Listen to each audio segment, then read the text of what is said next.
Radio Rec. It's on air.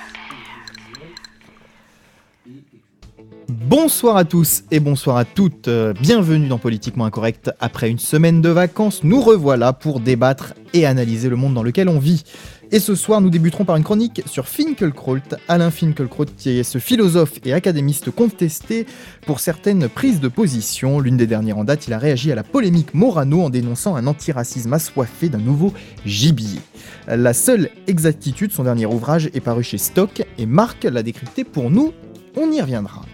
Et puis, toujours dans la controverse, nous reviendrons sur la réédition probable de Mein Kampf, ou l'ouvrage rédigé par Hitler, interdit par exemple en Allemagne. En effet, les droits de ce livre, assurément antisémite, tomberont dans le domaine public au 1er janvier 2016. Alors êtes-vous contre à l'image de Jean-Luc Mélenchon, qui pense que cela peut attiser des tensions déjà palpables, ou pensez-vous que cela puisse être utile historiquement et culturellement de publier une version critique de l'ouvrage, sachant que celui-ci est disponible en ligne en quelques clics? Vous pouvez réagir sur Facebook, Politiquement Incorrect, RECC à Incorrect, et sur Twitter, Incorrect. Nous en débattrons dans la seconde partie de cette émission. Avec moi ce soir, Marc. Bonsoir Marc. Bonsoir Nico, bonsoir à tous. Et également Nelson. Alors Marc, tu vas nous présenter Nelson. Il va se présenter après tout seul. C'est un étudiant, déjà c'est mon cousin, et puis c'est un étudiant en cinéma. Il complétera la dénomination du poste, mais étudiant en cinéma qui a voulu intervenir aujourd'hui, qui reprendra peut-être, si tout se passe bien, l'émission de cinéma qui était anciennement présentée et animée par Robin. Et ben voilà, c'est donc, vous avez compris le programme, vous avez compris les protagonistes de l'émission de ce soir. Merci messieurs d'être là, merci à nos auditeurs, et puis c'est parti pour Politiquement Incorrect. Politiquement Incorrect. Le jeudi sur Radio Rec.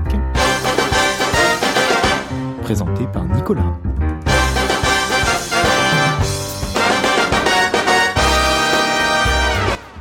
Et ça, Nicolas, c'est moi, effectivement. Bonsoir, merci d'être avec nous, effectivement. Nous allons commencer par Alain Finkielkraut. On en a déjà parlé dans cette émission à plusieurs reprises. Il a écrit un ouvrage récemment. Marc, tu vas nous en parler. C'est quoi déjà ce titre de son ouvrage, La seule exactitude? À quoi ça fait référence ? Alors ça fait déjà référence à une phrase de l'écrivain Charles Péguy qui écrivait dans ses derniers textes. Il écrivait, je cite, « Se mettre à l'heure, se mettre en retard, quelles inexactitudes ?» Être à l'heure, la seule exactitude. Donc, pour bien comprendre ce titre, donc la seule exactitude, il faut se resituer dans la pensée authentique de Finkielkraut, qui est de rendre le présent à lui-même, si j'ose dire, et surtout éviter, selon lui, que notre époque se prenne pour une autre. Donc il faut être présent, il faut que notre présent soit présent à lui-même, donc arrêtons de prendre notre époque pour une autre ou pour une future époque. Et c'est donc la seule exactitude, selon lui, c'est de rendre le présent au présent. Arrêter de se projeter dans l'avenir, peut-être. Ou dans le passé. Voilà. Et de revenir sans cesse dans le passé. Voilà. Alors que nous dit notre cher Alain ? C'est un ouvrage qui est intéressant déjà d'un point de vue critique et qui se base, à mon avis, j'ai pris une phrase qui, à mon avis, résume bien le contenu. Et cette phrase, c'est la suivante: « Notre présent n'est pas davantage la répétition du monde d'hier que l'annonce de la convergence à venir. » Et chez nos confrères, en tout cas chez les journalistes du Figaro, et ils disent que c'est un livre événement. Alors on connaît aussi les penchants du Figaro pour une analyse plutôt de droite, d'extrême diront certains, mais en tout cas de droite. Et d'après Finkielkraut, justement, notre fâcheuse tendance, comme j'ai dit tout à l'heure, cette époque aurait tendance à se prendre pour une autre, d'où les références sans cesse aux années 30, aux années qui font peur, ou au contraire une année plutôt réjouissante, qu'elle serait celle des traditions. Donc voilà, il dit que la conjoncture actuelle fait que notre époque est bien spécifique, que les acteurs sont nouveaux, que les critiques sont nouvelles, et qu'il faut arrêter de se référer au passé pour dire ça a déjà existé, donc ne dites pas ça, ou il faudrait faire autrement parce que dans le passé c'était ainsi. Donc là vraiment on a le présupposé, la thèse principale du livre, et c'est pour ça que dans son ouvrage qui est séparé en trois thèses, donc en trois thèmes, trois sujets, c'est-à-dire 2013, 2014, janvier, juin 2015, donc 3 années, 2 années et une demi-année. Il aborde tout un tas de sujets, donc c'est pas un essai classique comme on aurait pu lire dans l'Identité malheureuse, c'est vraiment plusieurs sujets, il y en a plus d'une centaine, je pense, enfin de mémoire, j'ai pas à compter.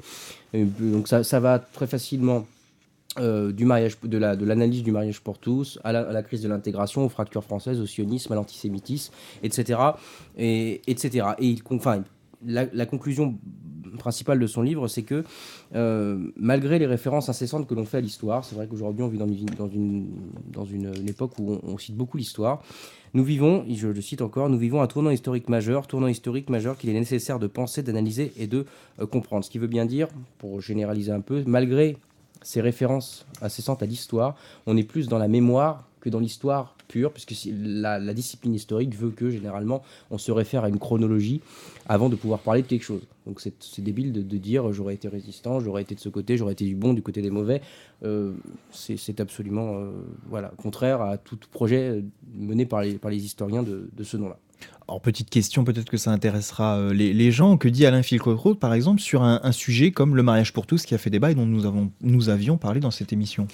Justement, alors je continuerai ta question en disant que pense-t-il du mariage pour tous et du coup, par extension, de l'adoption pour les couples de même sexe. Alors, à ce sujet, il dit une chose qui mérite attention, qu'il dit à force d'invoquer le droit à la différence au nom de la démocratie, nous voici sur le point de plonger démocratiquement dans l'indifférenciation. Alors, c'est un petit peu rude comme ça, peut-être comme phrase, mais en tout cas, à force de trop vouloir invoquer la différence, donc on est démocratiquement...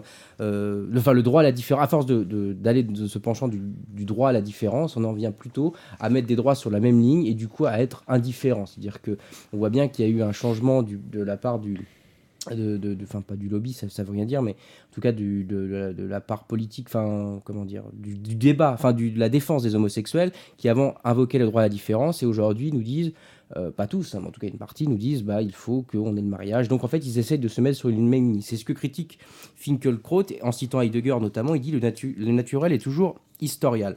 Ce qui veut dire que, il en vient à parler des théoriciens du genre, il dit la différence des sexes relèverait donc de la culture, le féminin et le masculin n'étant que des produits entièrement artificiels. Mais comme il cite, parce qu'on comprend bien la phrase de Heidegger, le naturel est toujours historial, ça veut dire tout ce qui paraît naturel est toujours une construction sociale, comme en sociologie on le voit souvent. Sauf que pour lui, il dit qu'il ne faut pas prendre cette phrase d'Heidegger au pied de la lettre, parce que pour Heidegger, et les romantiques avant lui, et contrairement à ce qu'en disent les théoriciens du genre aujourd'hui, cette tradition devait être mise à l'honneur. Les postmodernes, eux, se moquent de cette piété, se servant de l'école comme d'un canal pour mener à bien leur projet de destruction de la civilisation, et ce malgré la mise en garde de Vincent Payon, qui déclarait entre autres qu'il ne faut pas importer à l'école des débats qui doivent avoir lieu dans la société. Donc, pour résumer très facilement, il y a une fracture, nous dit Finkielkraut, entre ceux qui disent que tout est construction sociale, mais dans la construction sociale, il y a deux entrées possibles. Soit on valorise ce patrimoine social, soit au contraire, on dit qu'il n'a pas eu lieu et qu'il faut faire autrement, et qu'avant c'était pas bien, et maintenant il faut faire autre chose. Donc c'est ce qu'il critique, et évidemment, il s'oppose à l'adoption, ce que je suis aussi contre. De toute façon, je suis contre l'adoption pour que ce soit hétérosexuel ou homosexuel, donc je serai contre. Donc voilà la pensée un petit peu de Finkielkraut en disant... À force d'invoquer trop le droit à la différence, on en vient à la différenciation. Et il ne faut pas, au nom de cette indifférenciation, renier nos valeurs d'antan, ce qui, selon lui, constituerait une chute et une critique trop aiguë vis-à-vis de notre civilisation, pour être très large. Alors, tu souhaitais évoquer d'autres points de son ouvrage ? Oui, parce qu'il y a des thèmes qui reviennent très souvent chez Finkielkraut. Alors, le mariage et l'adoption, évidemment, on en revient souvent, mais il y a aussi un thème récurrent qui est celui de l'école. Il critique la loi Fioraso, notamment cette loi qui autorisait l'enseignement en anglais dans les universités. Il annonce les dangers d'utiliser l'histoire à des fins de repentance à l'école, mais il s'insurge aussi devant la consigne qui fut donnée aux professeurs de français afin qu'ils notent les oraux du baccalauréat sur 24, de façon à remonter la moyenne de l'Académie d'Orléans-Tours, parce que celle-ci plombait la moyenne nationale. Alors là, il y a une critique, donc ça va très large. Il dit qu'il ne faut pas importer les débats de société dans l'école et qu'aujourd'hui, on se sert de l'école comme d'une façon de faire passer des projets politiques. La deuxième chose, c'est de ne pas utiliser l'histoire à des fins de repentance, c'est-à-dire ne pas présenter l'histoire hors de sa chronologie. Aujourd'hui, dans nos esprits modernes, on dit tous que l'esclavagisme, c'était pas bien, que la Shoah, c'était pas bien. Mais il ne faut pas se servir de ça pour invoquer quelque chose et demander quelque chose ensuite. Donc c'est ça, pour le projet de la repentance, c'est d'oublier sa chronologie et de nous, au nom de nos pères, de nous excuser devant ceux qui sont aujourd'hui les descendants de ceux qu'on a dominés ou exterminés par le passé. Donc, Il précise, vis-à-vis de cette école, et justement cette dictature, il dit, de la moyenne nationale, il y a une moyenne selon lui. Alors je ne sais pas si c'est vrai, il faudrait regarder, mais en tout cas, il y a un chiffre qui ferait que normalement, on devrait s'aligner pour que il y ait 85% de reçus annuels en moyenne. Alors c'est peut-être dans les petits papiers de la politique, mais en tout cas, il dit que c'est ça. Et moi, je suis évidemment contre parce que je le rejoins tout à fait. Parce qu'on a tendance, des fois, on l'a vu même sur les projets de physique cette année, Maxime en avait parlé en disant qu'on avait rabaissé sur certains exercices qui étaient trop durs, on avait rabaissé la notation et était plus gentil avec la notation. C'est ce que Maxime nous en avait dit. Et là, il disait justement que pour ne pas faire baisser la moyenne nationale, on notait les copies sur 24, ce qui faisait que ça augmentait la moyenne de réussite. Donc moi, on supprime un exercice dans la notation. On supprime un exercice, exactement. On revoit le barème. Sur ce point-là, je suis d'accord. Après, je ne suis pas sûr que l'histoire aujourd'hui, contrairement à ce qu'il dit, je ne suis pas sûr que l'histoire sert d'un canal pour faire passer des idées. Je pense qu'il y a des matières dans lesquelles, oui, c'est vrai, d'autres, je sais pas. Alors, l'histoire, en tant que telle, il y a deux choses. Il y a des fois l'histoire coloniale qui est enseignée comme quelque chose où je trouve que notre esprit, à cet âge-là, est trop jeune pour apprendre ces choses-là et pour faire la distinction entre l'époque passée et notre époque à nous. Je pense que c'est des sujets qui demandent vraiment réflexion, et avant de comprendre que les Blancs qui sont aujourd'hui, qui vivent en France notamment, et ce sont peut-être par extension les descendants des colonisateurs, mais ce ne sont pas les colonisateurs en tant que tels, comme ceux qui demandent réparation au nom de ceux qui ont été sacrifiés pour la Shoah. Je trouve qu'il y a un problème de cohérence historique, c'est mon avis, donc je le rejoins là-dessus. Je pense pas, après, que l'école se serve de l'école pour faire passer des projets politiques tels le mariage pour tous, etc. Je pense que c'est plutôt une ouverture vers l'acceptation. Après, je pense que ce qui est dommage, c'est encore, à cet âge-là, il nous manque un peu de maturation et d'exercices critiques pour pouvoir peser le pour et le contre. C'est ça que je pourrais plus critiquer, que Finkielkraut ne le fait pas. Et je trouve que c'est dommage parce que ça rabaisse un petit peu son écrit en disant l'école, c'est n'importe quoi, c'est comme ci, c'est comme ça. C'est une espèce de canal qui sert aux politiciens pour faire acte de progressisme, etc. Donc j'ai du mal à le suivre à 100% là-dessus. J'aimerais aussi revenir très rapidement sur les fractures françaises, parce qu'il y a un thème qui revient beaucoup chez Finkielkraut, c'est donc les fractures, il appelle ça les fractures françaises. Moi c'est difficile de parler de fractures françaises. Je pense qu'il parle du multiculturalisme et il déplore qu'il revient à tous les passés. Finkielkraut déplore qu'il revient à tous les passés monochromes de s'effacer devant l'universalité du présent arc-en-ciel, et précise ensuite ceci: je suis trop attaché à la spécificité de la culture européenne pour m'enchanter de cette utopie, et je suis assez lucide pour voir que partout elle recouvre le déchirement des nations. Donc là, je le rejoins sur l'universalité. Je veux dire que c'est très difficile aujourd'hui de dire qu'il y a une seule culture, qu'elle est universelle, et qu'il faut, au nom de cette universalité de l'humanité, et cette unité de l'humanité, faire passer des choses qui conviennent à certaines sociétés et pas à d'autres. Et moi, je suis d'accord. Alors, je peux reparler de l'Afrique au nom de la démocratie, et faire un petit crochet par les élections qui se sont passées en Côte d'Ivoire cette semaine, faire un crochet aussi par le projet de M. Sassou Nguesso au Congo-Brazzaville, qui a réussi à faire péter les leviers constitutionnels qui vont lui permettre désormais de se faire réélire une troisième fois d'être tout à fait réélu. On voit bien que la démocratie ici, ça ne fonctionne pas, parce que M. Sassou Nguesso fait en sorte de faire tomber les piliers, c'est-à-dire l'âge maximal pour se présenter, et la limite de 2 mandats. Et là, il les étend et il ne met pas de limite. Donc on voit bien que ça ne fonctionne pas. On va me dire qu'il y a de la corruption, mais il y a aussi des problèmes qui sont purement sociétaux et des problèmes plus historiques qu'autre chose. Donc je suis assez d'accord. Cependant, il dit ensuite, en parlant du multiculturalisme, c'est ça où on ne comprend pas très bien où veut en venir Finkielkraut. Il dit qu'il ne croit pas au multiculturalisme, ce que je crois aussi. Mais il dit qu'il y aurait un problème de l'islam en France. Et je trouve que cette formulation est bizarre, et quand on voit plus loin dans le livre, on comprend que c'est difficilement... Je ne veux pas rentrer dans les jeux de journalistes qui disent que c'est un islamophobe, je ne dirais pas ça parce que c'est vraiment pas le cas, on le lit. Mais je trouve que il se focalise trop sur l'islam et n'ouvre pas. C'est-à-dire que, je reformulerai ça d'autrement, c'est-à-dire que il y a un problème de l'islam tout court, comme il y a un problème de la religion chrétienne, comme il y a un problème de la religion juive. Alors je vais aller plus loin, parce que si des musulmans pacifistes et terroristes se retrouvent dans un même texte, c'est bien qu'il y a un problème de l'islam tout court. Je ne parle pas des musulmans, je parle de l'islam du texte. C'est-à-dire que si les deux mêmes personnes qui ont des projets radicalement opposés se retrouvent dans un même texte, il y a un problème de l'islam tout court, comme il y a un problème de la religion juive, parce qu'il y a des orthodoxes qui s'opposent au projet sioniste et d'autres qui ne s'opposent pas, comme il y a un problème des chrétiens qui étaient pour l'évangélisation et d'autres pas. Donc c'est pour ça. Alors après, il continue, et je vais m'arrêter là, mais pour que je laisse un peu part de suspense, on va dire, mais il part du pouvoir médiatique judiciaire et s'en prend, on ne sait pas pourquoi, à Mediapart, en disant, bah vous voyez, Mediapart, c'est devenu une espèce de police, une espèce de Big Brother qui contrôle tout, et qui, en fait, empêche la liberté privée de se faire. En disant, regardez, Cahuzac, on l'a épié, Nicolas Sarkozy, on l'a épié, François Hollande, on l'a épié avec l'affaire Julie Gaillet, donc il y aurait un problème de cohérence, et du coup, à cause de ces organes-là, on ne fait plus la différence, on n'arrive plus à faire la différence entre vie privée et vie publique. Il dit que les juifs sont de nouvelles cibles, ce que je ne crois qui n'est pas vrai en tant que tel. C'est-à-dire qu'il y a évidemment des actes antisémites, ça on ne peut pas les nier évidemment, mais il y a aussi, je trouve qu'il minimise un peu là-dessus, il y a aussi une montée, il ne dit pas le contraire, hein, mais il y a aussi une montée des actes anti-musulmans qui ont explosé depuis l'affaire Charlie, en disant, bah, vous voyez, ce sont des voilés, donc du coup ils ont attaqué, et c'était des musulmans, donc ils se revendiquaient forcément de ces terroristes-là. Et il termine sur Charlie, et il a cette analyse qui est intéressante.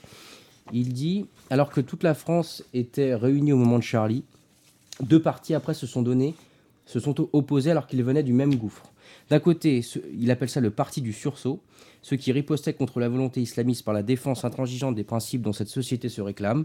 Et il y aurait selon lui le parti de l'autre, course effrénée contre l'islamophobie, explication des causes de l'événement, de tout crime commis par un dominé. Ce parti remonte systématiquement au crime originel qu'a constitué la colonisation et que perpétue le traitement réservé aux immigrés par l'Europe postcoloniale. Donc là, je suis assez d'accord avec lui en disant qu'il y a eu deux poids, deux mesures, en disant qu'il y a eu deux camps. Je suis d'accord avec lui, mais je ne crois pas que, contrairement à lui, qu'il y ait deux partis. Je pense que les deux camps ont été soudés. Et après avoir dit, parce qu'il cite souvent Mediapart en disant, Edoui Plenel a dit, oui, mais c'est parce qu'ils ont été traités comme des moins coréens depuis qu'ils sont en France, ce qui est vrai. Mais Edoui Plenel a condamné ces crimes. Et on peut condamner au départ, on peut rien faire d'autre. Et puis après, se dire, bah oui, il y a des choses sociales qui font qu'on peut être amené à faire des actes terroristes tels qu'ils se sont passés, et autres. Donc, il y a deux fois, je trouve qu'il y a un manque de chronologie de sa part. Et je trouve, quand notamment il est très sévère avec les fractures sociales dans le monde du monde musulman en France, comme il dit, et je trouve un peu soft avec même s'il le précise et qu'il montre bien son idée, je trouve un peu soft avec le traitement du sionisme en tant que tel, parce qu'il dit le sionisme c'est comme ça, et on peut pas critiquer le sionisme, tout sionisme c'est de l'antisémitisme, du moment qu'il perd sa géographie. Donc je trouve ça un petit peu étrange venant de sa part, en disant que nous, si on parle du sionisme sans en parler là-bas, du coup ça pose problème. Or, le conflit israélo-palestinien, c'est pas nous qui l'avons emmené jusqu'ici. On voit très bien les arcades qui font que y a des pouvoirs entre les États-Unis, l'Europe et Israël qui sont des fois plus souples, qui sont liés des fois beaucoup plus intransigeants vis-à-vis des peuples dits musulmans. Donc je trouve qu'il y a là encore une fois une incohérence. Point final. Pour réagir à ce que tu disais, Alain Finkielkraut s'exprimait sur le culturalisme, etc. Et dans un article sur justement Nadine Morano et ses expressions, vous savez qu'elle avait déclaré la France est un pays de race blanche. J'extrais en gros ce qui a fait polémique de ce qu'elle a dit, puisqu'elle n'a pas dit que ça. Philippe de Villiers réagissait en disant on voit bien ce qu'elle a voulu dire avant de livrer sa propre vision des choses. Donc ça, c'est l'Obs qui nous relaie ça. Pour moi, la France est multiethnique mais pas multiculturelle, par exemple, dit Philippe de Villiers, qui est un homme politique, qui n'est pas un philosophe, mais voilà. Donc qui rejoint peut-être un petit peu ce qu'a dit Finkielkraut. Voilà, il avait dit ça sur BFM Télé. Nelson. Ouais, super. Quelques commentaires sur cette analyse de Marc. Ouais, l'analyse, ça me pose pas de problème. Ce qui me pose un peu de problème avec cette histoire-là, c'est un problème un peu plus formel. C'est-à-dire qu'il écrit un bouquin. En fait, je peux pas tellement m'intéresser à ces sujets parce que c'est pas mon domaine de prédilection. Enfin, je suis tourné plus vers les médias, tout ça. Et c'est vrai qu'à ce niveau-là, le personnage est intéressant. C'est-à-dire que c'est un personnage très médiatique qui manipule très bien la télévision, les journaux, tout ça. Et il arrive en un bouquin de, je sais pas, on dirait 500 pages à peu près. Non, un peu moins. Un peu moins, de Non, non. 400, 300 De 300. Ouais, 300. 300 pages à regrouper 100 sujets différents, à avoir un avis sur chacun d'entre eux.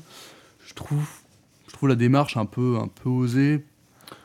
Donc il a peut-être très bien travaillé son truc, mais 100 sujets, ça me paraît un peu beaucoup pour une seule personne.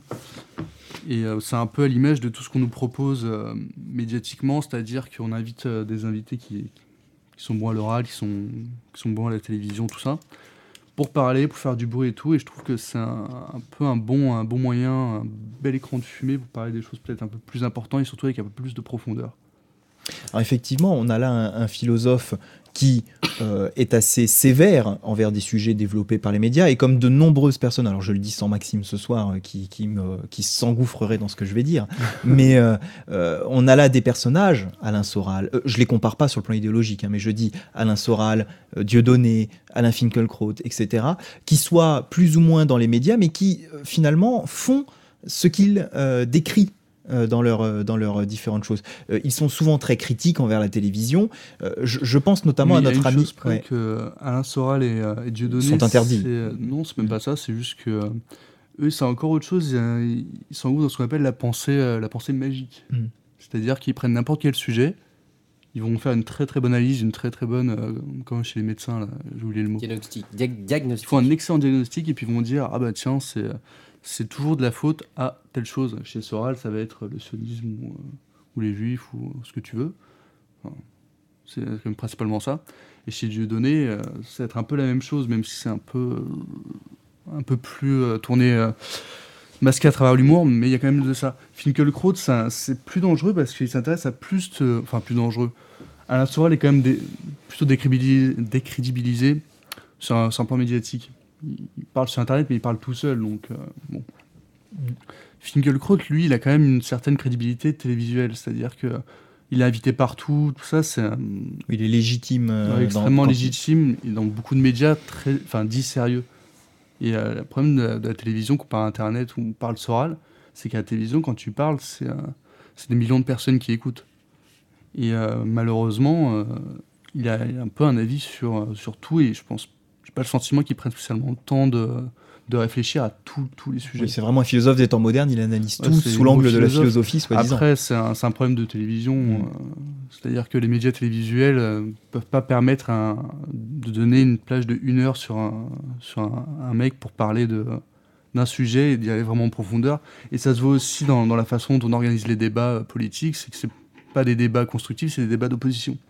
C'est-à-dire que l'idée, c'est pas de faire avancer un sujet, c'est de faire avancer de confronter les idées. Non, c'est de faire du public, ça se voit dans les infos, ça se voit partout. L'idée, c'est de faire du spectacle avec des sujets de société. Nadine Morano, c'est un super exemple pour ça. C'est-à-dire que c'est un truc... elle a dit une connerie, ça arrive tous les jours, des gens qui disent des conneries, sauf que là, ça a pris une ampleur énorme, en fait. 2 semaines avant, elle avait quand même porté plainte contre l'humoriste Guy Bedos, parce qu'il l'avait traité de conne. En l'occurrence, c'est des trucs qui sont pas graves. On a fait quand même quelque chose, ça a duré des semaines et des semaines, on a parlé de ça, et puis les gens réagissent, on parle de ça.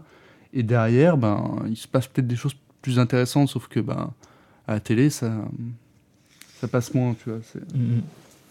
Alors, c'est un problème récurrent. Très français, j'ai l'impression. Ils se prennent moins de la tête aux États-Unis, par exemple. Aux États-Unis, non. Enfin, aux États-Unis, c'est encore pire que nous parce qu'ils ont pas ils invitent rarement des mecs. Ils ont toujours des spécialistes.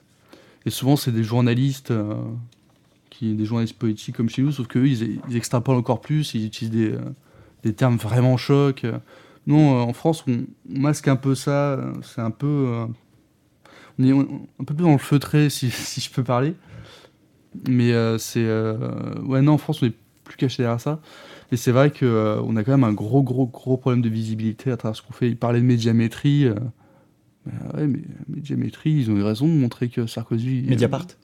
Ah non, oui, la médiamétrie, c'est le calcul des audiences. Ouais, c'est ça, ouais. Moi, je confonds. Ouais, Mediapart, ouais. Enfin, il dit effectivement... c'est un Big Brother.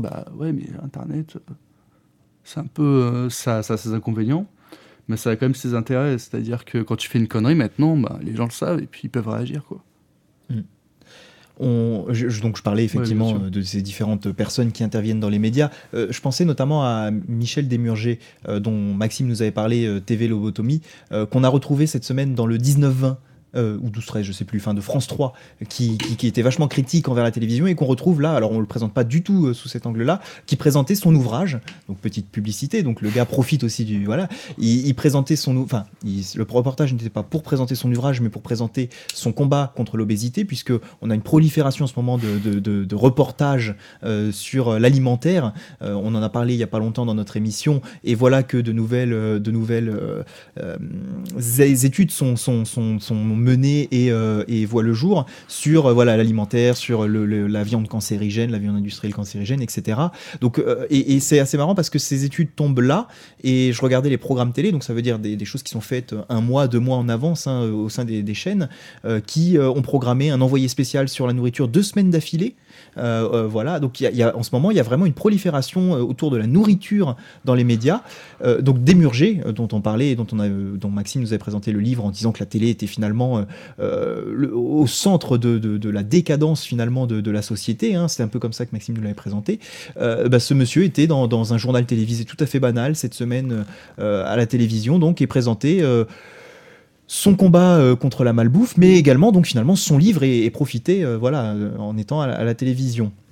Je sais pas si je pense pas que ça vous fasse réagir plus que ça, peut-être Nelson. Si, un peu, c'est plus ça mériterait une petite explication sur la façon dont fonctionnent les médias télévisuels, c'est-à-dire que faut penser que les médias comme iTélé et je peux citer des trucs où nous sommes sur une radio associative. Donc comme iTélé, BFM, tout ça, c'est effectivement ils font de l'info, mais faut voir, c'est de l'info qui est dirigée, c'est-à-dire que on va essayer de te faire passer une information choquante en fait. Et Desmurger en fait explique ça dans son bouquin, c'est-à-dire que le cerveau fonctionne d'une telle manière qu'à partir du moment où il a reçu une information choquante, il va être plus à même d'emmagasiner les informations qui viennent après. Donc les informations, c'est formidable pour ça, c'est-à-dire qu'on te montre des gens qui sont en train de mourir à droite à gauche, il y a des gars, des trucs, et on te met une coupure pub, et là on te montre des super familles où c'est super coloré et tout, ton cerveau il a subi un stress, et là il te dit tiens, c'est bien, le nouveau Coca-Cola, là j'ai chopé des meufs avec, ou ce que tu veux. Et la télé fonctionne comme ça, et en fait c'est d'autant plus important et dramatique au niveau des chaînes d'information. Voilà. Ouais. Non, tu souhaitais ajouter? Non, juste pour préciser peut-être que l'histoire aussi, bon, il n'y a pas de la publicité, mais en histoire, c'est vrai que quand vous comparez les ouvrages qui font 500 pages en vous expliquant, je sais pas, la Grande Guerre ou la Seconde Guerre mondiale ou d'autres affrontements, quand vous avez 500 pages qui va vous décrire l'événement point à point, date par date, heure par heure, avec les journaux, les journaux tenus par les combattants, ce que vous allez retenir, si vous retenez 5% de l'œuvre, c'est déjà bien. Que si vous expliquez ça par des moyens mnémotechniques qui consistent à illustrer votre propos par des images choquantes, en disant la Grande Guerre c'était terrible, si vous dites que vous mettez une image choquante, je prends un exemple, le chat marchait sur les cadavres, tel, je sais pas quoi, une ombre qui courait suite au coucher du soleil, je sais pas. En tout cas, vous imaginez le chat en train de marcher sur les cadavres qui sont en sang, par terre, morts, et vous imaginez ça sur une plaine que l'auteur va délimiter en kilomètres, en mètres, et ça va vous choquer, vous allez le retenir. Moi, j'ai lu récemment un ouvrage de Joseph Fadel, dont je ferai une chronique prochainement, et qui explique qui est un musulman irakien qui s'est converti au christianisme. Alors vous doutez bien, dans un pays qui respecte la charia et qui respecte la loi islamique point à point, il a eu une fatwa sur la tête, il l'a toujours, il a réussi à s'exiler. Donc il raconte tout son périple, le fait qu'il a été torturé par les renseignements qui ont été donnés par sa famille. Enfin, il y a tellement d'images choquantes, l'image de cette cellule où il est torturé, il raconte les instruments de sa torture, etc., que ça choque tout de suite. Et il y a 300 pages, mais c'est 300 pages, il y a tellement quelque chose qui nous retient, une sorte de peur et une sorte d'aller plus loin sans avoir envie d'aller plus loin, parce que c'est assez accablant, que ça, on retient ces choses-là. Et je me doute qu'après on peut retenir plus facilement, et peut-être qu'après, comme dit Nelson, on peut, quand il y a de la publicité, retenir plus facilement quelque chose, ou en tout cas être complètement... Mais c'est Desmurger qui explique ça, c'est que comme lui est neurologue, c'est un phénomène qu'on connaît depuis les années 50, qu'on explique très bien et qu'on sait reproduire. Et franchement, les informations, c'est vrai que c'est du pain béni. Et c'est pour ça, vous voyez les informations, les pubs sur les chaînes classiques, enfin classiques entre guillemets, de grand divertissement, elles sont toujours posées dans un moment, il y a du suspense, ça monte. Là, on arrête, on te met une pub. C'est con, mais ça marche très bien. C'est juste pas Ça de permet questions évidemment posées. de tenir en haleine le téléspectateur. De tenir sur son Et vous canapé savez aussi, que sur les pubs qui se vendent le plus cher, c'est celles qui sont juste au début de la pub, quoi. Juste après le programme, tac, la pub la plus chère, c'est celle-là. Ah oui, parce qu'après on va aux toilettes et on les regarde pas. Déjà, ouais, on n'a pas le temps de se lever de son canapé pour aller aux toilettes, donc voilà. Et en plus de ça, t'as ton cerveau qui magazine. Enfin, il va pas magasiner le papier toilette, il s'en fout de ça, mais... Tu vas retenir plus facilement une pub qui a eu lieu après un événement dans un film marquant que Ouais, c'est ça. à la fin de la pub juste avant le début.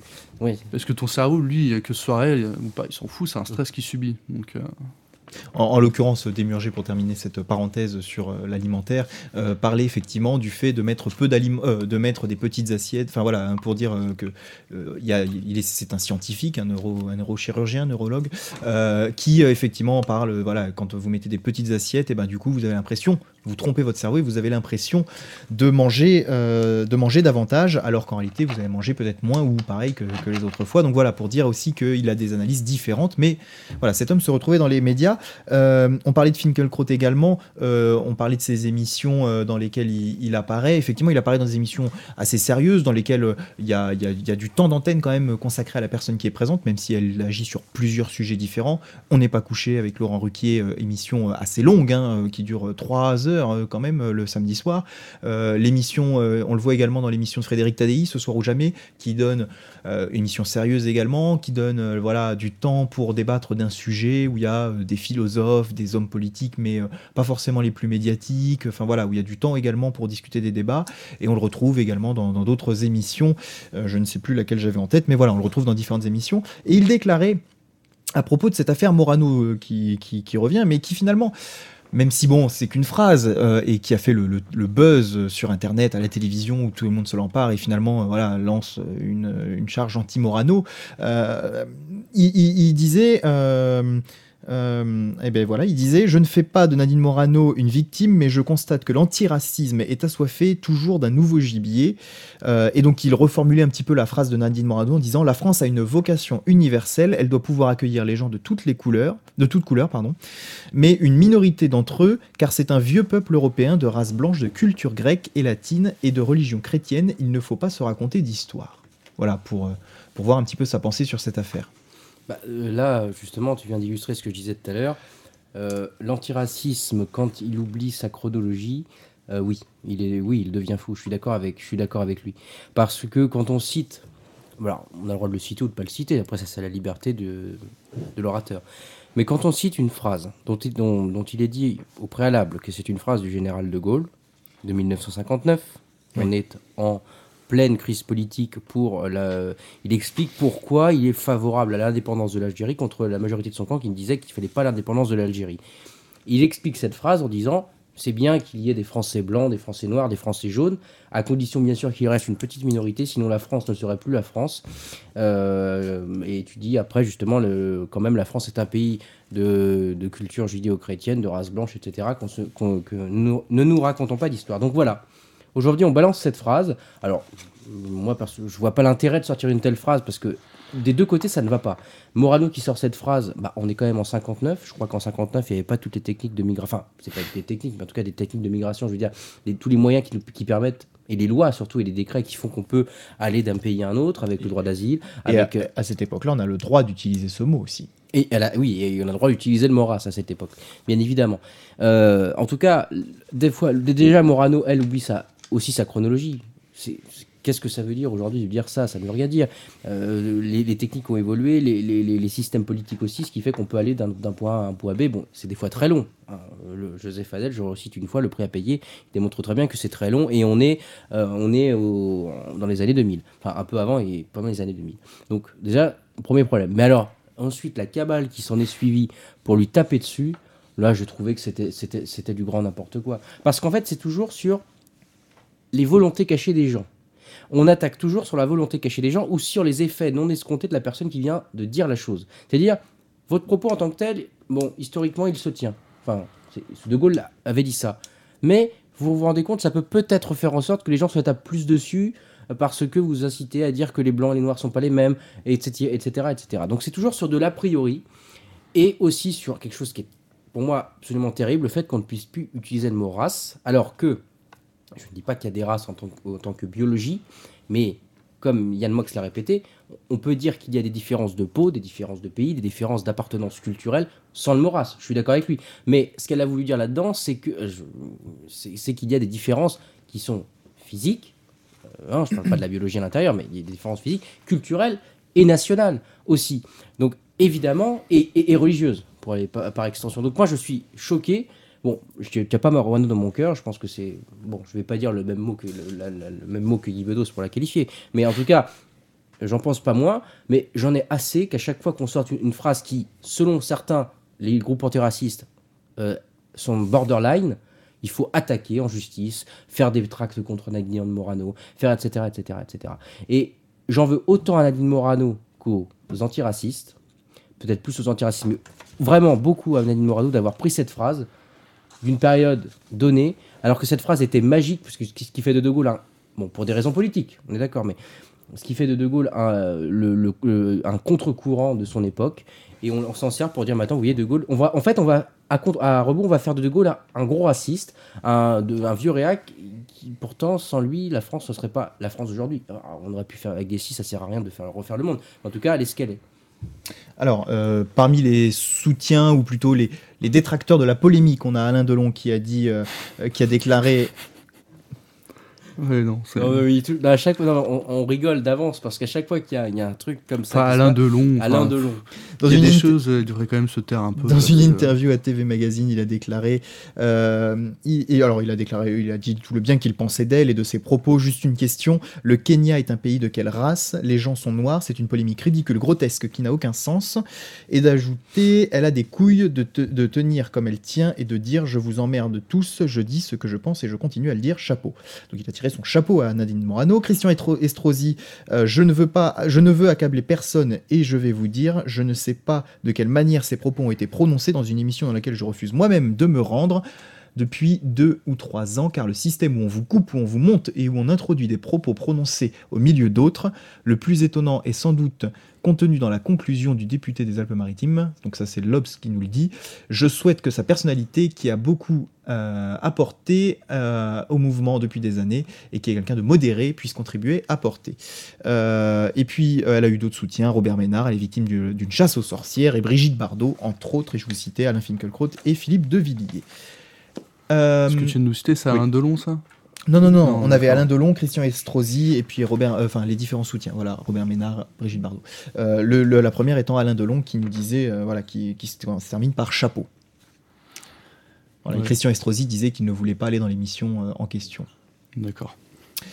Marc, on a senti dans ta chronique, contrairement à un coup de cœur qu'on peut parfois avoir sur certains ouvrages, que il y a des accords avec Alain Finkielkraut, qui a des idées, qui peuvent être admises, voilà, qui ne posent pas de problème, et puis d'autres sur lesquels, voilà, tu es un peu plus tatillon. Et c'est ce que disait d'ailleurs Nelson, c'est que finalement dans un ouvrage aussi grand, avec autant de thèmes, on n'arrive pas forcément à aller au bout des choses.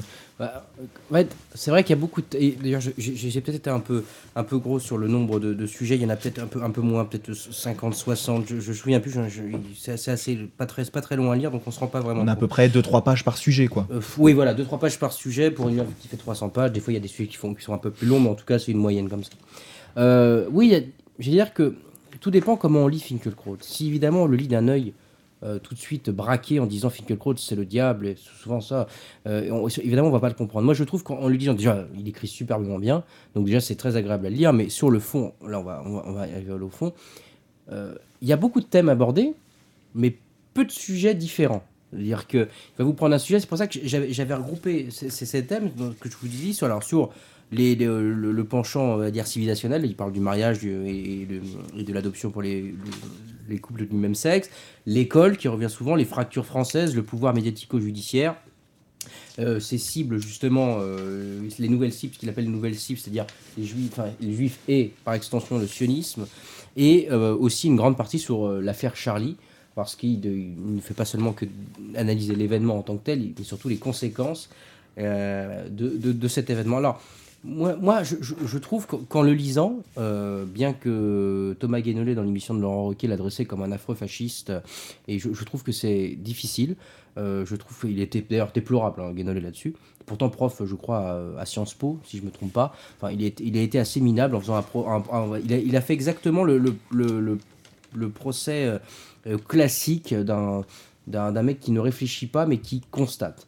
Et je trouve que chez Finkielkraut, moi j'ai pas été choqué une seule seconde. À part sur Dieudonné où je ne suis pas, parce que je trouve que ces arguments sont faibles. On m'aurait prouvé des arguments qui étaient tout à fait concrets. Et je trouve qu'il a raison. Lui, c'est toujours sur il fait aussi ça, c'est-à-dire les effets cachés de ce mec-là et les possibilités qu'auront son discours sur certaines populations. Mais lui, il fait la même chose. Parce que si on lit ça, on peut dire que les Français vont devoir accentuer leur haine des musulmans. C'est vrai qu'il faut quand même un certain degré d'analyse. Alors, je dis pas que je l'ai, mais en tout cas, à tête reposée, on lit l'ouvrage, il n'y a aucune chose qui est choquante. Loin de là. Au contraire, je ne trouve pas qu'il y ait chez Finkielkraut, en tout cas dans ce que j'ai lu, quelque chose de dégoûtant, de raciste, etc. C'est une personne qui analyse du présent, enfin qui fait du présent à présent, et qui aborde beaucoup de sujets. Alors, il y a à mon avis 50%, je ne suis pas d'accord avec lui, mais je ne trouve pas qu'il y a de quoi sauter de ma chaise en disant qu'il est affreux raciste. Il y a 20-25% où je suis totalement d'accord avec lui, et les 25-30 autres pourcents sur lesquels j'ai pas vraiment d'avis, parce que c'est vrai que je connais pas bien le sujet, et que peut-être des fastidieux qui me passent au-dessus de la tête. Mais il y a des choses, il n'y a pas de quoi se choquer, en tout cas, contrairement à ce que... C'est ça aussi le problème des médias, c'est-à-dire qu'on invite souvent une personne pour parler de l'œuvre qu'il a faite, et en fait, on l'interroge sur autre chose. On parle pas vraiment concrètement du texte. C'est plus alors, est-ce que vous pensez des événements récents? On va le faire venir parce qu'il a écrit un nouveau livre, mais on va dire les événements récents. On aime bien interroger les gens sur ce qu'ils pensent de voilà. l'actualité. Alors moi, je trouve ça dommage. Il y a des émissions qui parlent que du livre. Ça arrive. C'est assez rare, mais ça arrive. C'est plutôt Ce soir ou jamais, des choses comme ça. Vers 1 ou 2 heures du ça. matin. Ouais, c'est assez tard. Voilà, exactement. Ou sur des chaînes plus confidentielles. Et je trouve que Non, voilà. c'est peut-être même sur France Télévisions font. Oui, Enfin, mais ça. la nuit, Mais la nuit, ou alors sur des chaînes plus confidentielles, effectivement. Ouais. C'est comme Arte. Non, Arte fait pas trop ça, mais Arte c'est un délire un peu particulier. C'est que Arte c'est une chaîne européenne déjà. Donc ils vont pas parler de bouquins particuliers, ils vont parler d'artistes, ils vont parler de plein de choses, mais généralement ils font pas des chroniques de bouquins. Le mieux qu'ils puissent faire, le mieux qu'ils font. Oui, qu'ils puissent faire, c'est bien.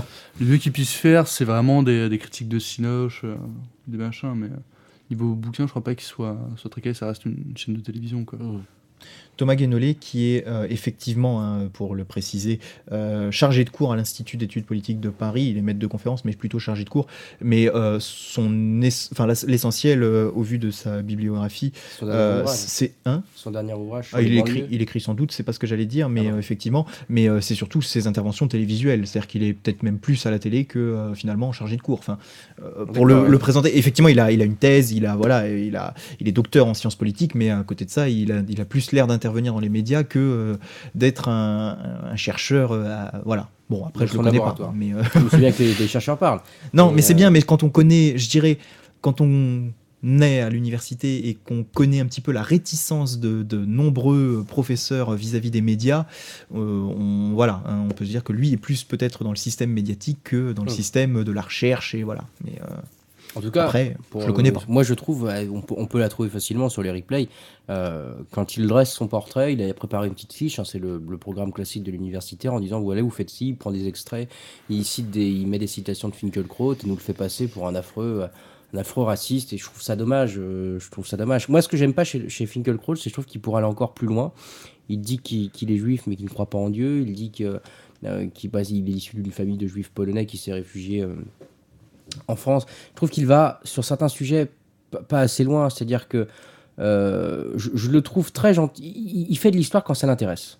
Il fait de l'histoire quand ça l'intéresse en disant oui, mais vous voyez, et je le trouve plus dur sur l'islam que sur un autre. Alors il précise quand même, j'avais quand même cité ça pour éviter de le faire passer pour le parfait le parfait auteur de la comment on appelle ça, de la sélection victimaire ou autre chose. Il dit quand même, il parle d'Israël, il dit comme à chaque fois qu'il s'agit d'Israël, mon fort intérieur se divise en deux et ma parole se scinde. Aux Français qui font observer que la poursuite de l'occupation pousse les Palestiniens à de regrettables mais compréhensibles extrémités, je rétorque que ce crime et les et les indécentes explosions de joie qu'il a occasionnées à Gaza, comme en Cisjordanie, dénonce comme occupation de toute présence juive en Palestine. Mais l'autre part de moi-même s'adresse avec la même véhémence au gouvernement israélien. Benjamin Netanyahou s'est empressé de rendre Mahmoud Abbas responsable du crime. Ses récentes déclarations sont, il est vrai, désolantes et même révoltantes. Le problème, c'est que le Premier ministre d'Israël ne se désole pas, ne se révolte pas, il se frotte les mains, il préfère le conflict management avec les Palestiniens à une guerre civile avec des colons les plus radicaux.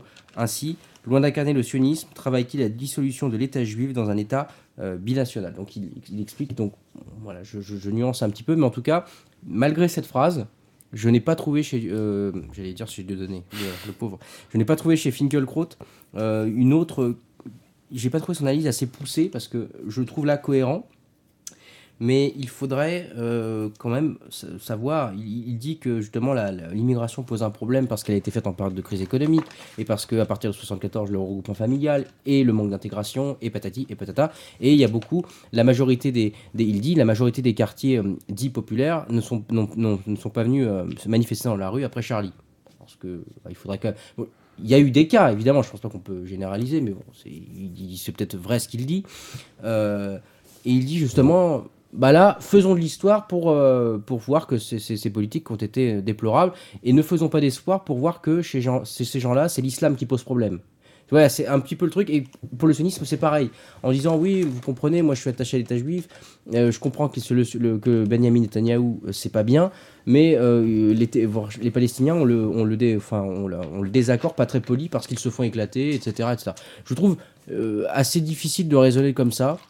Alors maintenant, le sionisme, est-ce qu'il est, l'État d'Israël, est-ce qu'il est, on va pas revenir en arrière, mais si on fait un petit peu d'histoire, évidemment l'occupation pose problème, elle a toujours posé problème, il n'y a jamais eu un soupçon de pacifisme dans cette région-là, mis à part une petite période, mais qui a été vite supprimée par l'assassinat d'un homme politique qui avait compris, je l'avais dit la semaine dernière, qui avait compris le problème, qui acceptait le dialogue. En tout cas, je trouve très soft là-dessus. Il parle pas de tout ce qui va avec le sionisme. C'est pas le sionisme en tant que tel. On se pose pas forcément au projet, mais aux conséquences de ça, de l'occupation. C'est-à-dire le problème d'eau, les problèmes de sécurité. Quand Benjamin Netanyahou dit qu'il va falloir faire souffrir les Arabes et qu'il n'en a rien à foutre des États-Unis parce que les États-Unis les a à sa botte, c'est quand même... c'est un État raciste. Benjamin Netanyahou, en tant que représentant de l'État juif, amène une politique nationaliste, extrême et purement raciste, parce qu'il distingue bien. De toute façon, déjà, quand il revendique le peuple juif, déjà, c'est une façon de parler de la race, déjà, là. Donc, moi, je trouve assez soft sur ces questions-là, et j'aurais aimé qu'il au lieu de nous dire que les juifs ont la Shoah, donc il faut qu'ils aient leur État, de nous dire, ok, mais allons plus loin. Pourquoi, selon vous, ceci? Pourquoi, selon vous? Et là, il va pas. Donc, je trouve ça un petit peu dommage, comme sur l'école. Je l'ai dit. Sur l'école, je trouve un peu... Alors, il dit qu'on apprend plus... C'est vrai qu'à l'école, aujourd'hui, on diversifie, on parle beaucoup plus du sociétal que de la littérature. C'est évident. Mais je trouve pas plus mal qu'à l'école, on abandonne certains thèmes et qu'on laisse à l'université le soin d'enseigner certaines choses. Parce que quand on a, à cet âge-là, le manque d'analyse qu'on a, le manque de critique, il y en a qui l'ont, mais le manque d'analyse critique qu'on a, on risque d'aller très vite en disant les colons c'est pas bien, la Shoah c'est pas bien, le ceci c'est pas là. Et je trouve ça un peu... Des fois il y a des sujets qui mériteraient plus à être traités que d'autres. Eh ben, très bien, sur cette page, puisqu'on était sur l'actualité médiatique durant cette chronique sur Alain Finkielkraut, signalons, on l'avait publié sur le Facebook Politiquement Incorrect, c'est France Télévisions, pardon, on en parlait il y a quelques instants, qui a quelques petits soucis avec ses présentateurs météo. Philippe Verdier, présentateur de la météo sur France 2, a été mis à pied et est en procédure de licenciement suite à la parution de son ouvrage, on en parlera peut-être dans l'une des prochaines émissions, ouvrage donc sur le changement climatique, et il remet pas en cause le changement climatique, mais il remet en cause, disons, le consensus institutionnel sur ce réchauffement climatique, et donc pose des questions, et ça semble poser quelques soucis au niveau de l'État et au niveau de la direction de France Télévisions. Et puis Jean-Marc Soimy également, puisqu'on parlait de Nadine Morano, Jean-Marc Soimy, présentateur météo de France 3, qui sur sa page Twitter, il y a marqué qu'il est présentateur chez France 3, et donc quand il s'est offusqué de ce que disait Nadine Morano, et quand il s'est offusqué notamment du fait que Nadine Morano ait été présente dans une émission de grande écoute comme celle de Laurent Ruquier avec un temps de parole assez important, eh bien, la direction de France Télévisions l'a également rappelé à l'ordre, puisque ce présentateur tapait entre guillemets sur un collègue, ce qui est interdit par la convention du groupe public de télévision. Donc voilà un petit peu pour ces deux présentateurs météo. Bon ben voilà, si vous recherchez du boulot dans la météo, il y a peut-être des places à prendre prochainement. Marc, non ? Non, ça va aller. Bon bah très bien. Je vous propose de revenir dans quelques secondes pour notre deuxième sujet de ce soir. Faut-il autoriser la réédition de Mein Kampf ? Suivez-nous sur radio-rec.fr. Retrouvez-nous sur Facebook et Twitter. Partagez l'émission sur YouTube.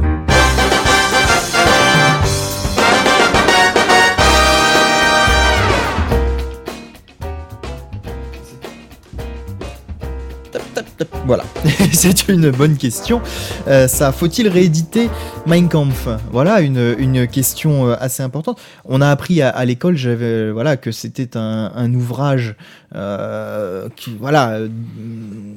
nauséabond. C'est pas bien. Voilà, nauséabond. C'est ça que t'allais dire. C'est ça. Non mais voilà, hein, je veux dire, c'est ce qu'on nous dit, et c'est ce que ceux qui le lisent ont l'air d'en penser, en tout cas pour ceux qui sont sains d'esprit, j'allais dire. Et voilà, donc. On sent ton doute, on sent que tu as ça à ta table de chevet. Non, mais faut savoir qu'aux États-Unis, si tu loues Mein Kampf dans une librairie, le FBI ouvre un dossier sur toi quand même. Enfin, c'est véridique. Ils sont forts, ces Américains. Oui, mais enfin, ils sont dans l'exagération permanente. Mais c'est vrai que, n'oublions pas que ce livre est interdit dans un certain nombre de pays. Il se trouve qu'on le trouve assez facilement sur Internet. Bon, j'ai pas fait la recherche moi-même, mais bon, ça a l'air assez simple de le trouver. De toute façon, il est assez connu quand même comme ouvrage. Et donc, en fait, ce qui se passe, c'est qu'au 1er janvier 2016, eh bien, ce livre tombera dans le domaine public. Et oui, on sera à 80 ans après sa première parution, donc quelque chose comme ça, il me semble. Non, c'est 24, donc on sera même plus que ça. 1924, la parution de cet ouvrage. Après son enfermement à la prison. Voilà, tout à fait, dans l'entre-deux-guerres. Voilà. Et donc c'est la maison d'édition Fayard qui a annoncé la publication d'une nouvelle traduction en France. Donc, nouvelle traduction avec évidemment tout un ensemble de notes, pour remettre le livre dans son contexte sans doute, et puis également pour le commenter et le critiquer, cet ouvrage. Et la polémique, si elle en avait besoin, a surgi vivement lorsque Jean-Luc Mélenchon, homme politique français plutôt à gauche, bien à gauche même, puisqu'il se revendique de l'extrême gauche, eh bien Jean-Luc Mélenchon a vraiment pris clairement position contre la réédition de cet ouvrage, en estimant effectivement qu'avec la montée du FN, avec tout un ensemble de choses, il n'y avait pas de raison de sortir cet ouvrage qui, de toute évidence, allait connaître un franc succès, puisque que ce soit pour se faire sa propre opinion, que ce soit par intérêt pour ce qu'a pu écrire Hitler, que ce soit pour en avoir une vision contestée, eh bien, ce genre de livre, d'après lui et d'après ce qu'il en sait, est un succès de librairie. Voilà, quand il y a ce genre de livres qui sortent dans différents pays, c'est toujours un succès, voilà, qui s'explique évidemment. C'est un ouvrage à la fois historique, qui revient sur des choses, qui s'inscrit dans l'histoire plus précisément. Donc voilà. Et d'après lui, c'est un peu éditer, c'est diffuser la parole d'Hitler finalement, ce qu'il est interdit de faire, tant les propos tenus par Hitler à son époque sont interdits. Voilà. Ne pas publier, c'est prendre les gens pour des imbéciles. Voilà, c'est Raphaël Einthoven qui dit ça, professeur de philosophie, qui tient une chronique sur Europe 1 notamment. Différents avis donc sur cette histoire de publication. On a notamment des débats avec des tribunes qui paraissent, Libération notamment. Qu'en pensez de cette affaire ? On va commencer par Nelson, tiens, une fois n'est pas coutume. Très bien. Alors, déjà, Mein Kampf, moi personnellement, que ce soit réédité ou pas, je pense pas que qu'il y aura un vrai regain d'intérêt pour ce bouquin, parce que tout le monde sait globalement ce qu'il y a dedans, sachant que c'est un bouquin qui est un peu tellement plein de haine que niveau littérature pure, ça n'a pas grand intérêt, c'est mal écrit, tout ce que c'est vraiment pas terrible. Exactement, et j'en ai un point que je voulais aborder, c'est que j'ai eu l'occasion en fait de parler avec un collectionneur de livres anciens qui a une première version de la traduction française contemporaine d'Hitler en fait. Une version qui a été tellement mal traduite qu'elle a été brûlée, que Hitler lui-même les a fait brûler. Tu vois. C'est vraiment. Donc ça, à la rigueur, dans l'intérêt de la collection, je peux comprendre qu'on veuille un Mein Kampf et tout. Mais je vois pas l'intérêt de sortir un tel bouquin aujourd'hui. On sait ce qu'il y a dedans. Hitler, on le connaît. À part pour faire parler encore un peu plus de choses qu'on connaît déjà, je suis pas sûr. Et puis surtout, ressortir Mein Kampf versus commenter. Je suis pas convaincu que ce soit vraiment intéressant. C'est soit t'écris, soit tu le ressors tel que, tel qu'il a été écrit, les gens se font eux-mêmes leur opinion, parce que je pense que les gens sont pas cons malgré ce qu'on vient en penser. Soit tu fais un livre qui parle de Mein Kampf, mais tu fais pas un Mein Kampf avec des petites annotations, des trucs, sauf si c'est pour parler à la rigueur comment il l'a écrit. Si tu veux, il était en prison. Oui, souvent des préfaces d'ailleurs là-dedans. Ah, non, mais il y a deux. Attention, hein, ce livre, la loi française autorise la parution de ce livre avec une douzaine de pages de précautions à déjà l'avance. Le cas avant, parce que moi, j'ai l'ancienne, moi j'ai l'édition d'avant. Tu les as toutes? Non, j'ai l'édition, moi, avant l'arrêt de la production et avant cette. Moi j'ai celle d'avant, je sais plus quel est l'éditeur, mais c'est la façade de la première de couverture, toutes les couvertures sont orange avec marqué. Attention. Je crois que c'est marqué Mein Kampf et sur la tranche est marqué Mon combat en traduction. Et il y a le papier est blanc, donc orange la couverture, blanc le texte, et il y a une vingtaine de pages verte fluo, donc c'est vrai que ça pète, avec marqué avertissement. Et tout limite, ça donne pas envie de la lire, mais. Oui. Non, c'est vrai que ça fait un peu papier chiotte, mais pour le coup, en tout cas, il y a vraiment ces avertissements-là pendant 12 ou 20 pages. Alors, je parlais de Raphaël Einthoven, dont je n'avais pas lu entièrement dont je n'ai pas lu entièrement le propos. Il dit, à moins de l'être déjà, les 2500 Français qui achètent le livre chaque année ne deviennent pas 2500 nazis. Si on diabolise ce livre, si on mystifie son efficacité au point d'en exiger la censure, alors cela veut dire que tous les facteurs socio-économico-historiques de l'époque passent après Mein Kampf dans la production du nazisme lui-même. Et donc là, c'est Sud-Ouest qui nous dit, qui reprend encore Raphaël Einthoven, considérer Mein Kampf comme un ouvrage dangereux qu'il ne faut pas mettre dans toutes les mains et maintenir le peuple dans l'ignorance de l'infamie, c'est se méfier du peuple lui-même et des réactions qu'il peut avoir librement. L'explication pour moi est pas terrible. Disons, moi je pense que là quand il dit maintenir le peuple dans l'infamie, c'est pas le peuple qui va lire ce bouquin. Quel est l'intérêt je veux dire, c'est pas un bouquin que la ménagère va aller acheter en disant attendez, je vais à Leclerc. C'est pas l'achat de Noël, quoi. Voilà, si je vais pas acheter. Non. Si, ça peut être une blague à la rigueur, oui, mais vraiment, ça ira pas plus loin. Et encore, je crois que de se déguiser en Hitler, même pour Halloween, je crois que c'est interdit. Je crois que c'est interdit.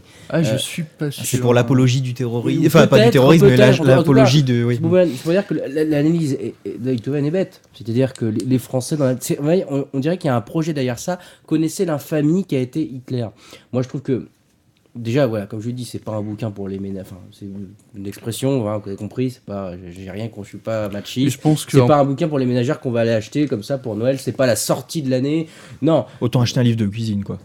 Ça sera, oui, puis même des fois, mieux vaut lire des bons livres de cuisine que de lire des romans à chier ou des essais qui vont nous endormir où on va rien comprendre. Ça, c'est parenthèse passée.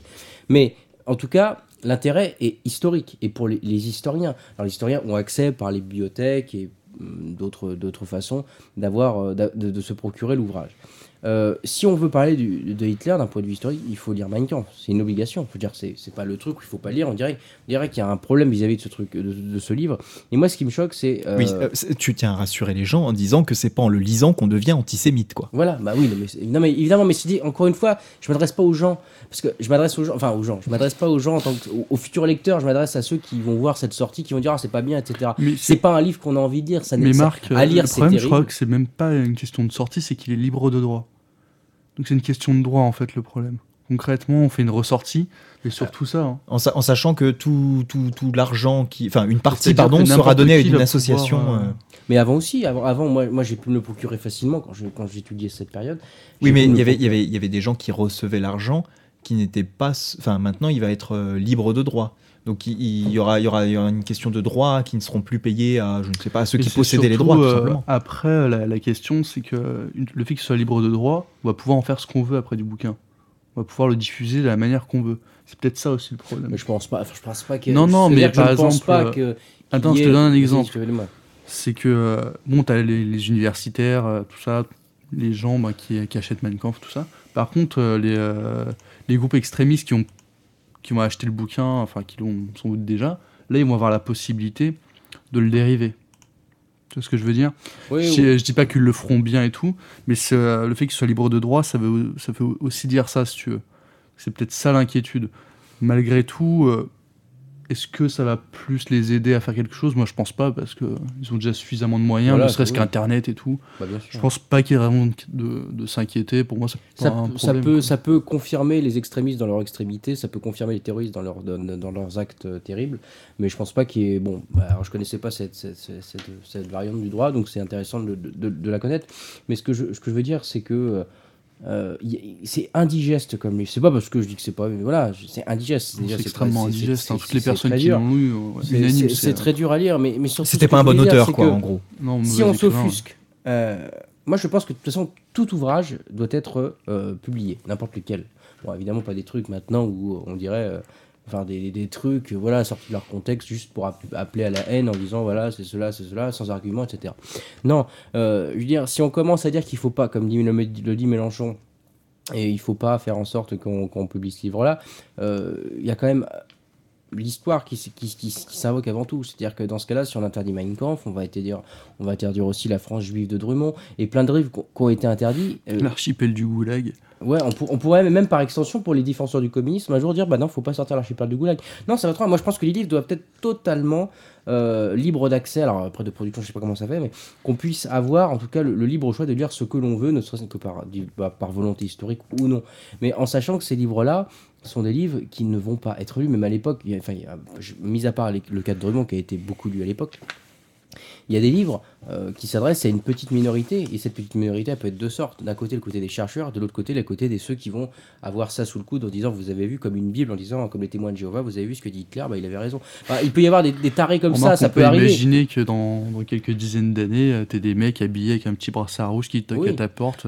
Mais ce que je veux dire, c'est que Mein Kampf, on pouvait même le trouver, je crois, déjà des extraits sur Internet. On pouvait avoir déjà sur Internet. Mais oui, je pense que même tu peux le trouver. Voilà, ce que j'allais dire, je pense qu'on peut même le trouver sur Internet en Oui, c'est ce que j'ai dit. PDF. On le trouve déjà ? Oui, bien sûr, c'est Bon, ce que voilà, j'ai dit. C'est ce que j'ai dit dans mon propos d'introduction en disant qu'effectivement ce livre est disponible sur Internet, voilà. Et que là, en fait, c'est ce que les défenseurs de la parution disent, c'est que le fait de l'éditer avec des notes permettra de ne pas l'avoir en brut comme ça et de pouvoir éventuellement être convaincu par ce qui est dit, mais d'avoir une contradiction permanente dans le cadre des notes. Alors, dans ce cas-là, il faut des notes. Bon, d'accord. Alors, il faudrait comptabiliser le nombre d'ouvrages qui, sortis de leur contexte, pourraient inciter une certaine part de personnes à avoir des agissements terribles. Les récits coloniaux, moi j'en ai lu 2-3, enfin plus que ça, mais façon de parler. Si vous avez l'esprit mal placé, vous dites que les Blancs sont supérieurs, qu'ils jouent ils jouent avec les bâtons, enfin les peuples colonisés. Enfin, c'est faut placer ça dans un contexte. Mais dire si on prend ça au pied de la lettre sans son contexte, c'est terrible. Mais on sait que c'est la période coloniale. Si on regarde aussi ces textes contre les Juifs comme M. Drummond, j'ai un peu trop de respect pour lui d'ailleurs, mais en tout cas la France juive de Drummond, évidemment si on prend ça au pied de la lettre, et ben évidemment on va en déduire que les Juifs sont ceci, sont cela, et qui du coup il faut les exterminer. Mais en tout cas, et il faut dire aussi quelque chose, c'est que Hitler n'a rien fait du tout en tant qu'auteur. Je compare souvent, le parallèle va être un petit peu osé, mais je compare souvent Hitler à Freud dans la façon qu'il a eu de regrouper ce qu'il y avait avant lui et d'en faire son œuvre. Freud a fait la même... Enfin, il n'y a pas de psychanalyste et je me porterais bien de le dire, mais en tout cas, Freud a pris un espèce de corpus de livres en disant, voilà, maintenant, j'enlève ces auteurs-là, maintenant je crée ma science et je pioche un peu partout en disant que c'est ma science. Hitler a fait à peu près pareil, parce que dans tout ce qu'il y a une seule partie, il y a le dernier chapitre qui est créé de sa propre main, parce que tous les chapitres avant sur la théorie de l'évolution, etc., tout était avant. Il y avait Darwin, il y avait les grands penseurs de l'évolutionnisme, de l'eugénisme, des auteurs comme Drummond qui ont développé sur l'antisémitisme. Vraiment, d'un point de vue, Chantal Delsol l'a très bien montré ça, d'un point de vue idéologique et programmatique, Hitler n'a rien créé de plus que son dernier chapitre. Il a lu Gustave Le Bon, il sait comment manipuler les foules, il sait que pour endormir et pour avoir le soutien des foules, il faut faire des conférences entre 16h et 18h, les gens sont fatigués donc ils captent plus vite et on peut les endormir plus facilement et ils vont retenir des phrases chocs en disant oui, il n'a pas forcément tort. N'oublions pas qu'on est en période de crise économique, donc dire qu'on est dans une période où Hitler a été une espèce de réceptacle et a dit bon, ça c'est moi, et croyez-y pas. En tout cas, ça c'est moi, et adhérez pas. Bon, après, il valait mieux adhérer pour pas être buté, mais en tout cas, ça s'est passé comme ça. Donc, tout ça pour dire ceci, si on veut interdire la parution d'Hitler au nom des idées qui sont dans le livre, il faudrait supprimer tous les auteurs qui sont publiés, qui ont influencé l'écriture d'Hitler. Et ça, on va enlever une bonne partie du corpus historique, parce qu'il y en a beaucoup. Darwin serait éjecté, les penseurs de l'eugénisme également, l'antisémitisme également. Enfin, on va brasser très large, parce qu'un livre, c'est jamais une production pure. Il y a toujours des influences de droite et gauche, et des fois des livres qui nous permettent de penser, d'écrire l'influence. Donc, voilà la bêtise. Par contre, je m'interroge sur le pourquoi, aujourd'hui et à tel moment, on va rééditer ce bouquin. Et ça, j'ai pas de réponse, et je ne sais pas pourquoi. Pourquoi là ? Pourquoi on rééditerait ? Il n'y a pas un événement qui a fait que... Non, on va le rééditer. Et je ne sais pas pourquoi. Tout simplement parce qu'il tombe dans le domaine public. Tout simplement pour ça ? Oui. D'accord, bah, c'est bien. C'est une bonne occasion. Bah, c'est une bonne occasion. Voilà, ils vont sabrer le champagne. Je ne sais pas si vous avez suivi, Marc, normalement tu as dû voir cette information. Hitler aurait trouvé une sorte de défenseur à travers Benjamin Netanyahou, qui est la réhabilité en quelque sorte, alors est-ce que tu as suivi cette affaire? Il a déclaré à ce moment-là, donc en 1941, Hitler ne voulait pas exterminer les juifs mais les expulser. Alors évidemment, ce qu'il dit là est contesté par de nombreux historiens, par des personnalités politiques. Et donc voilà, il a entre guillemets changé un petit peu la version de l'histoire, là, Benjamin Netanyahou. Bah oui, c'est vrai que j'ai pas spécialement compris les déclarations de Netanyahou. Alors qu'il y avait une volonté aussi de les expulser ailleurs, ça c'est très visible, mais la majorité du temps, dans ce qu'on peut lire et dans les sources qu'on a, c'était une volonté d'extermination. Alors au départ, c'est vrai que ça m'étonnerait qu'Hitler ait dit ouais, ben on va leur rendre la terre. Oui, non, mais ça jamais. Je pense pas qu'il avait ça en tête. Non, les expulser ailleurs. C'est-à-dire ils devraient pas être en Europe parce que c'est eux qui tiennent les banques, c'est eux qui font ceci, c'est eux qui font cela, ils tiennent le monde. En fait, il faut se souvenir quand on parle des Juifs à cette époque-là, des espèces de grosses araignées avec des pattes un peu partout qui dominent le monde, avec une casquette, avec un chapeau. Il y a une grosse question d'anachronisme en fait quand on parle d'Hitler aujourd'hui, du nazisme, c'est qu'à l'époque l'antisémitisme c'était partout. En France, c'était extrêmement répandu. C'était quasiment normal en fait. C'est un peu le racisme de papy. Les juifs ceci, les juifs cela. Tu sais, au dîner du soir avec un bol de soupe et un pichet de vin rouge, quoi. Bien sûr. Mais quand on parle d'Hitler aujourd'hui, on peut pas le voir normalement tel qu'il a été vu à l'époque. Tu sais, c'est un peu le syndrome Ravaillac, c'est-à-dire que Ravaillac, en fait, ce qu'on ne sait pas, c'est qu'il a sauvé la Hongrie, si tu veux. Enfin, il a tué Henri IV, ou je sais plus quoi, pour sauver la Hongrie, ou l'Italie, je sais plus. Enfin, c'est une histoire comme ça, mais en gros, c'était un peu un sauveur. Et en fait, si on avait tué, par exemple, Hitler avant qu'il devienne ce gars-là, avant qu'il devienne un dictateur, tout ça, on aurait pu dire, finalement, Hitler, c'est con, c'était un mec bien, on l'a buté avant, etc., etc. Mais parce que ce qu'il disait sur les juifs, c'était un peu chaud. Mais à l'époque, ça passait très bien. Aujourd'hui, on a beaucoup de mal à voir ça autrement que ce qu'on a. C'est-à-dire que je pense que le problème vient pas de nous directement, vient de cet oubli de temporalité qu'on a. Je suis d'accord avec toi sur la chronologie. On oublie nos temps, on pense notre période, et c'est là où Finkielkraut a raison. On se prend pour une autre période et on fait tout le temps des références sur la marche cyclique de l'histoire en disant ça peut revenir, évidemment, mais la période n'est pas la même. La période n'est pas la même. Et oublier la temporalité, c'est dire que Finkielkraut est un afro-raciste, faire de Michel Onfray, qui est un homme de gauche, éminemment respectable, à part sur certains plateaux télé où je trouve, était très mauvais, mais ça c'est autre chose. Faire de Michel Onfray Adolf Hitler, faire de ce personnage Adolf Hitler, tout le temps, en fait, c'est devenu banal. Si vous voulez. Le point Goldwyn, c'est devenu banal. La dénonciation et la nomination de quelqu'un par Adolf, c'est devenu banal, et ça nous permet de s'en sortir comme ça. Facilement en disant vos arguments c'est proche du national-socialisme, comme quand on fait d'Alain Soral un national-socialiste en disant c'est Hitler, etc. Moi je trouve que c'est banaliser une période, et c'est banaliser une période en disant que Hitler. Moi je trouve qu'il faut replacer ça dans un contexte toujours, et Daniel Lefebvre il a très bien dit dans Cher Algérie, a dit ce qu'un historien, ou dans Pour en finir avec la repentance coloniale, a très bien dit ceci. Il faut la première chose qu'un historien ne doit pas oublier quand il travaille, c'est sa chronologie. Et je pense que cette phrase paraît peut-être bête, mais elle est centrale, en disant que bien sûr on a le droit de faire des références à l'histoire, évidemment, Mais arrêtons d'accuser au nom de l'histoire. Et comme dit Finkielkraut, et je le suis là-dessus, arrêtons de faire de l'histoire une session de rattrapage. C'est-à-dire, vous avez souffert, attends, on va se rattraper nous autres, vos parents ont souffert, nous allons nous rattraper nous qui sommes à cette période-là, pas à celle de vos parents, nous allons nous rattraper et faire ceci, faire cela pour vous.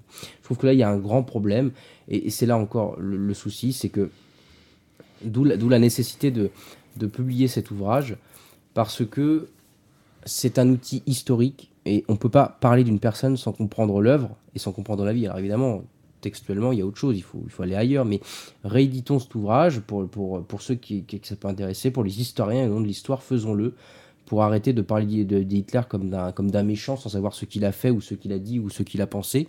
Je pense que c'est bien de savoir comment on peut arriver d'un point A à un point B, d'arriver de rescaper de la Grande Guerre au Troisième Reich et à l'extermination. C'est bien de le savoir, enfin, d'un point de vue critique historique, c'est nécessaire de le savoir. Mais arrêtons justement de banaliser, arrêtons de faire de Hitler quelque chose, un pan de l'histoire qui ne doit pas être étudié ni lu. Je trouve ça dommage, et ça sert au contraire ceux qui vont se servir de ça pour dire, vous voyez, on veut l'interdire, qui c'est qui va interdire ça, c'est encore les mêmes, etc. Donc je trouve ça un peu dommage. Donc le 21 octobre, le Premier ministre israélien déclarait dans son ensemble, Hitler ne voulait pas exterminer les Juifs, il voulait seulement les expulser, mais le grand mufti de Jérusalem, alors je vous passe le nom, a rencontré Hitler et lui a déclaré, si vous les expulsez tous, ils vont tous venir ici, en Palestine. Alors que dois-je faire d'eux, aurait demandé Hitler. Brûlez-les, aurait répondu le Mutfi. Voilà, donc c'est le Courrier international qui relaie ce qui s'est dit lors de la conférence. Alors c'était, excusez-moi, j'ai perdu le nom de la réunion et je ne voudrais pas. Voilà, le congrès, pardon. C'était un congrès, pas une conférence. Congrès sioniste mondial. Voilà, pour le cadre de cette phrase.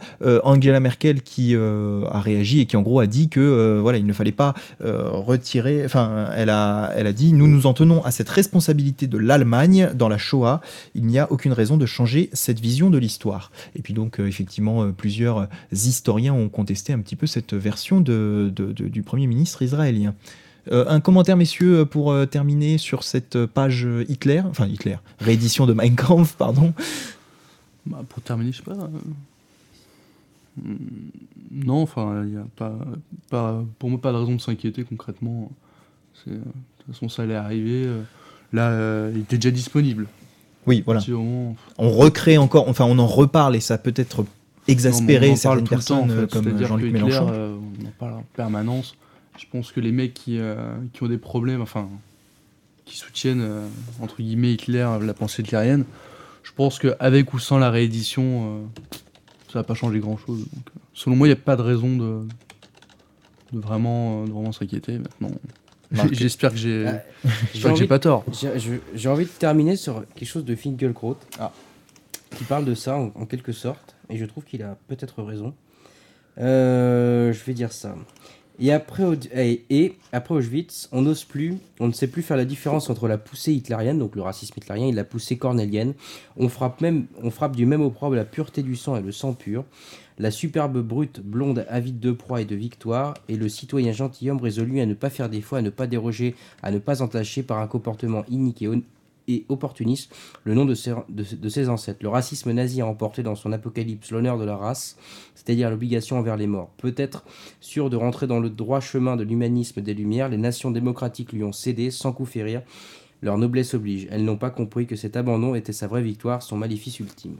Donc je conclus sur ces mots de Finkielkraut, qui fait qu'à cause de cette poussée hitlérienne-là, Finkielkraut parle de la poussée cornélienne en parlant de respecter ce qu'ont fait les anciens, et à cause de Hitler on ne fait plus la différence entre un racisme qui est une simple différence et de fait de dire respectons nos racines, et ce racisme là qui est de dire la hiérarchisation et le mur entre les communautés.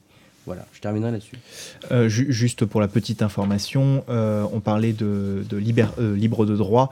Effectivement, son ouvrage tombe dans le domaine public parce que ce sera les 70 ans après sa mort. Voilà pour la petite anecdote, entre guillemets, pour l'information. Petite en tout cas. anecdote de Descendants, communication. À mon avis, ces descendants n'ont pas voulu faire valoir leurs droits. Non, je visiblement, pense non. pas que. Voilà, après c'est du droit allemand. Hein. Je ne me lancerai pas dans la recherche. Voilà, mais il avait tout laissé en Bavière. Et donc effectivement, ça pose d'autant plus de soucis en Allemagne, cette parution à venir sans doute de l'ouvrage d'Hitler. Eh bien voilà, une émission qui s'achève, une émission où nous avons parlé des polémiques à travers effectivement Finkielkraut et la réédition de Mein Kampf. Messieurs, je ne sais pas si vous le saviez, j'ai envie de dire ça, c'est l'anniversaire de Marx ce soir, et j'ai envie de vous faire part de cette information de virginradio.fr. La bière vous rend meilleur au lit et c'est la science qui le dit. Ça, c'est vrai, ça. Puisqu'on parlait de l'Allemagne à l'instant. C'est vrai, c'est ça. Bah, le houblon, il y a plein de bonnes choses dedans, mais une bière par jour. Ça fait, là, Une bonne bière, attention. Tu gagnes en bas, mais tu gagnes aussi dans le bas-ventre, hein, comme avec la bière. Non, ça dépend, c'est une bière de merde, genre Heineken, tout ça. Non, c'est pas terrible. Par contre, une bonne bière belge. Tu vois, là. Voilà. Une Maretsu, une Noire de Timiz. Ouais, voilà, Oui. tout ça. Voilà, pour ceux qui ne voulaient pas que dans cette émission nous fassions des conversations de bistrot, je pense que pour une fois, on a réussi à en faire une. Si peu. Merci beaucoup d'avoir été avec nous. On vous rappelle les réseaux sociaux Facebook et Twitter, politiquement incorrect avec RECC sur Facebook et sur Twitter, ce sera incorrect seulement. On se retrouve très vite pour une nouvelle émission et de nouveaux sujets de débat. Très belle soirée et à bientôt.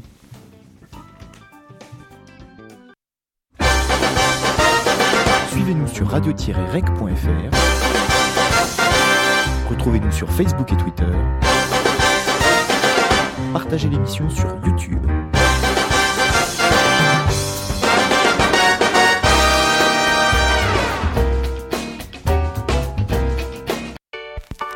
Radio Rec.